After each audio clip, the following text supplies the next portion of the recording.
નમસ્કાર દોસ્તો, સુપરફાસ્ટ તાજા સમાચારમાં તમારું સ્વાગત છે। દેશ, દુનિયા અને ગુજરાતના તાજા, મોટા અને સૌથી મહત્વપૂર્ણ સમાચાર જાણીએ તે પહેલા તમે ચેનલમાં નવા હોય તો ચેનલને જરૂરથી સબસ્ક્રાઇબ કરીને વિડીયોને લાઇક કરી દેજો। સૌથી પહેલા દોસ્તો આપણે વાત કરીએ તો કર્મચારીઓ માટે આવ્યા સારા સમાચાર। તો વધશે 4% ડીએ। જી હા દોસ્તો, કેન્દ્ર સરકાર દ્વારા કેન્દ્રીય કર્મચારીઓને મોટી ભેટ આપવામાં આવી શકે છે। તો કેન્દ્રીય સરકાર તેમના કર્મચારીઓને મોંઘવારી ભથ્થા એટલે કે ડીએમાં 4%નો વધારો કરી શકે છે। તો આ વધારાની જાહેરાત ઓગસ્ટ અને સપ્ટેમ્બર માસમાં થઈ શકે છે। તો આ વધારા બાદ ડીએ 59% થઈ જશે। તો મોંઘવારી ભથ્થામાં આ વધારો જુલાઈ 2025થી લાગુ થશે। તો દોસ્તો, બીજા સૌથી મોટા સમાચાર સામે આવ્યા છે। મહિલા દૂધ મંડળીઓની આવક 9,000 કરોડને પાર પહોંચી। જી હા દોસ્તો, આંતરરાષ્ટ્રીય સહકારી દિવસ નિમિત્તે ગુજરાત સરકારે જાહેર કરાયેલા આંકડા અનુસાર ગત 5 વર્ષમાં મહિલાઓની આગેવાની હેઠળની દૂધ સહકારી મંડળીઓ 21% વધીને 3,764થી 4,562 થઈ ગઈ છે। તો છેલ્લા 5 વર્ષમાં આ આંકડો વધીને 2025માં ₹25 કરોડ પ્રતિ દિવસ થયો છે। તો જેના કારણે વાર્ષિક અંદાજિત આવક ₹9,000 કરોડને પણ પાર પહોંચી ગઈ છે। તો દોસ્તો, ત્યાર પછી આગળ વધુ એક સૌથી મોટા સમાચાર મળ્યા છે। ભૂપેન્દ્ર પટેલનું મોટું નિવેદન, કહ્યું કે કોઈને છોડ્યા નથી અને છોડવાના પણ નથી। જી હા દોસ્તો, ભ્રષ્ટાચારીઓને મુખ્યમંત્રી ભૂપેન્દ્ર પટેલે હસતા હસતા ચેતવણી આપી છે। તો તેમણે ભ્રષ્ટાચારીઓને કહ્યું હતું કે અત્યારે તો ભ્રષ્ટાચારી સામે ઝીરો ટોલરન્સની કામ કરી રહ્યા છે। તો હાથમાં આવ્યા પછી કોઈને પણ છોડ્યા નથી અને છોડવાના પણ નથી તેવું જણાવ્યું છે। તો દોસ્તો, બીજા સૌથી અગત્યના સમાચાર સામે આવ્યા છે। ગ્રામ પંચાયતોને કરોડોની ગ્રાન્ટ મળી। જી હા દોસ્તો, ગાંધીનગરમાં મહાત્મા મંદિર ખાતે ગઈકાલે સરપંચ સંમેલન યોજાયું હતું, જેમાં સીએમ ભૂપેન્દ્ર પટેલે પોતાના સંબોધનમાં કહ્યું કે સરપંચો અને ગ્રામ પંચાયતોના સદસ્યો ગ્રામીણ વિકાસના આધાર સ્તંભ છે। તો તેઓ મહાત્મા ગાંધીની ગ્રામ્ય સ્વરાજ્યની સંકલ્પના અને ચરિતાર્થ કરનારા વિકાસ વાહક છે। તો ત્યાં સીએમના હસ્તે ગ્રામ પંચાયતોને 1200 કરોડથી વધુ રૂપિયાની ગ્રાન્ટને પણ ફાળવણી થઈ છે। તો 761 સમરસ ગ્રામ પંચાયતોને 35 કરોડથી પણ વધુ રૂપિયાની ગ્રાન્ટ મળી છે।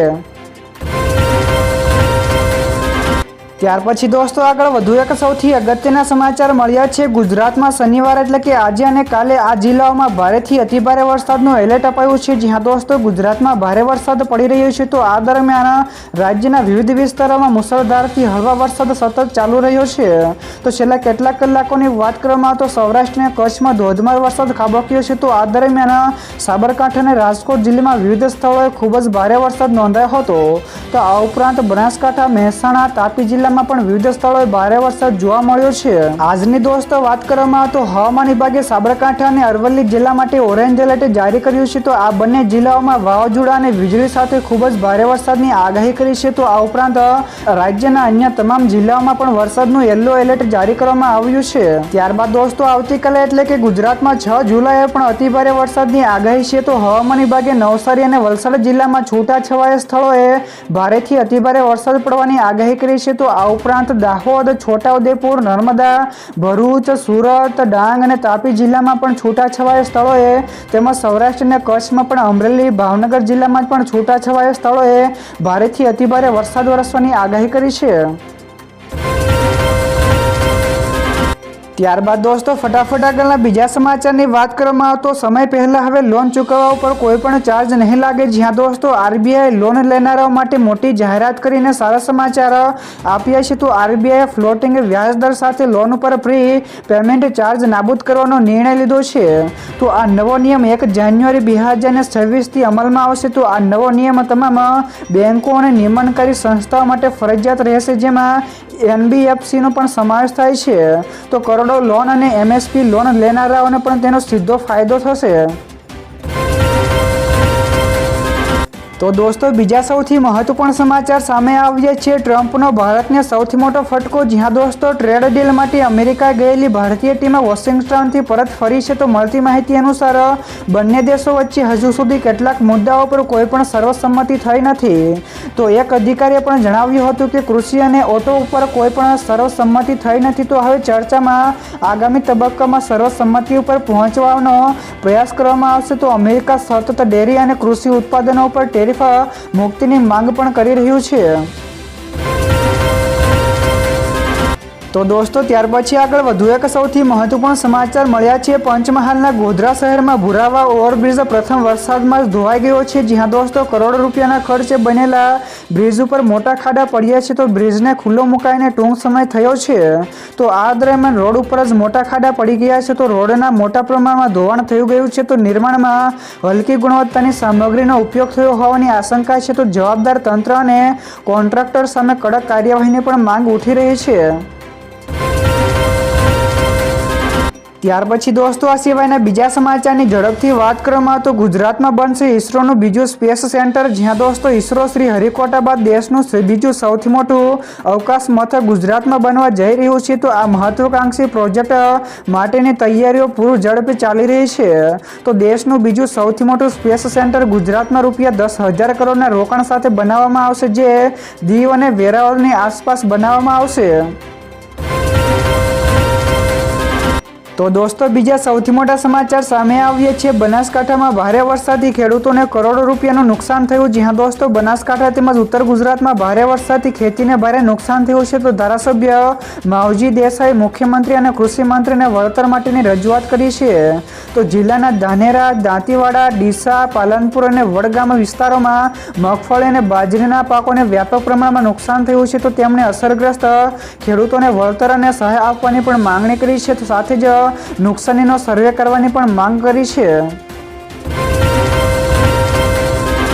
તો દોસ્તો ત્યાર પછી આગળ વધુ એક સૌથી મોટા સમાચાર મળ્યા છે। સુરેન્દ્રનગરમાં પણ ભારે વરસાદના કારણે 4 ડેમો ઓવરફ્લો થયા। જ્યાં દોસ્તો સુરેન્દ્રનગરમાં સતત ભારે વરસાદ નોંધાઈ રહ્યો છે, જેના કારણે જિલ્લામાં આવેલા 4 ડેમો ઓવરફ્લો થઈ ગયા છે, જેમાં ત્રિવેણી, ઠાંગા, થોરિયાળી, સબુરી અને વાસલ ડેમ ઓવરફ્લો થયા છે। તો આ સાથે જ છેલ્લા 24 કલાકમાં સુરેન્દ્રનગર જિલ્લામાં 10 તાલુકાઓમાં વરસાદ નોંધાયો છે, જેમાં સૌથી વધારે ચૂડા અને વઢવાણમાં 4.5 ઇંચ કરતાં વધારે વરસાદ જોવા મળ્યો છે।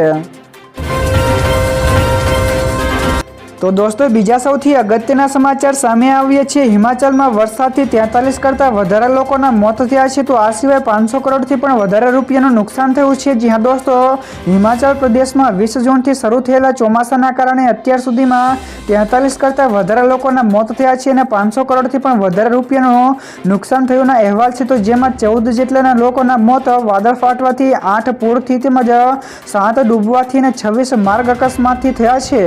તો રાજ્યમાં 55 મકાનો, 198 ગૌશાળાઓ સંપૂર્ણપણે ધરાશાયી થઈ ગઈ છે। તો જાહેર સંપત્તિને પણ ₹287 કરોડ, ખાનગી સંપત્તિને 135 કરોડ અને કૃષિને ₹33 કરોડનું નુકસાન થયું છે। ત્યાર પછી દોસ્તો આગળના બીજા સમાચાર શેર માર્કેટ વિશે પણ મળ્યા છે। તો ગ્રીન ઝોનમાં શેર બજાર બંધ થયું। જ્યાં દોસ્તો ભારતીય શેર બજાર ગઈકાલે ટ્રેડિંગ સપ્તાહના છેલ્લા દિવસે લીલા નિશાન ઉપર બંધ થયું હતું, જેમાં સેન્સેક્સમાં 193 પોઈન્ટના વધારા સાથે 83,432 અંક ઉપર બંધ થયો। ત્યારે નિફ્ટીમાં પણ તે જ સમયે 55 પોઈન્ટના વધારા સાથે 25,461ના સ્તરે બંધ થયો હતો। ત્યારબાદ દોસ્તો ફટાફટ આગળના બીજા સમાચારની વાત કરવામાં આવે તો ઓપરેશન સિંદૂરને લઈને લેફ્ટનન્ટ જનરલનો મોટો ખુલાસો। જ્યાં દોસ્તો ભારતીય સેનાના વરિષ્ઠ અધિકારી લેફ્ટનન્ટ જનરલ રાહુલ સિંહ કહે છે કે ઓપરેશન સિંદૂર દરમિયાન ભારતે એક રીતે 3 દુશ્મનો સામે લડી રહ્યું હતું। તો તેમણે કહ્યું કે પાકિસ્તાન સાથેના યુદ્ધ દરમિયાન ચીન ભારતને લાઈવ અપડેટ્સ આપી રહ્યું હતું, તો આ ઉપરાંત તુર્કી પણ તેને મદદ કરી રહ્યું હતું। તો આ રીતે ભારતીય સેના અને એક સરહદ ઉપર 3 દુશ્મનો સામે લડી રહી હતી। તો દોસ્તો બીજા સૌથી મહત્વપૂર્ણ સમાચાર સામે આવ્યા છે। સૌરાષ્ટ્ર અને કચ્છના 20 ડેમોને અપાયું હાઈ એલર્ટ। જ્યાં દોસ્તો સૌરાષ્ટ્ર અને કચ્છમાં સતત વરસી રહેલા ભારે વરસાદના કારણે જળસપાટીમાં નોંધપાત્ર વધારો થયો છે। તો રાજ્યના સિંચાઈ વિભાગ દ્વારા જાહેર કરાયેલા અહેવાલ અનુસાર 20 ડેમોને હાઈ એલર્ટ ઉપર રાખવામાં આવ્યા છે, કારણ કે આ ડેમ તેમની સંગ્રહ ક્ષમતા કરતાં 100% અથવા તો તેથી નજીક છે। તો દોસ્તો બીજા સૌથી મહત્વપૂર્ણ સમાચાર સામે આવ્યા છે। ગુજરાતમાં આ વર્ષે બમણો વરસાદ પડ્યો, તો 12 ઇંચ કરતાં વધારે વરસાદ વરસ્યો છે। તો ગુજરાતમાં ચોમાસાના 18 દિવસમાં જ મેઘરાજાએ મહેર વરસાવી છે। તો 3 જુલાઈ 2025 સુધીમાં રાજ્યમાં સરેરાશ 12 ઇંચ કરતાં વધારે વરસાદ જોવા મળ્યો છે। તો આ આંકડો છેલ્લા 10 વર્ષની 3 જુલાઈ સુધીની સરેરાશ એટલે કે 5.4 ઇંચ કરતાં બમણો છે।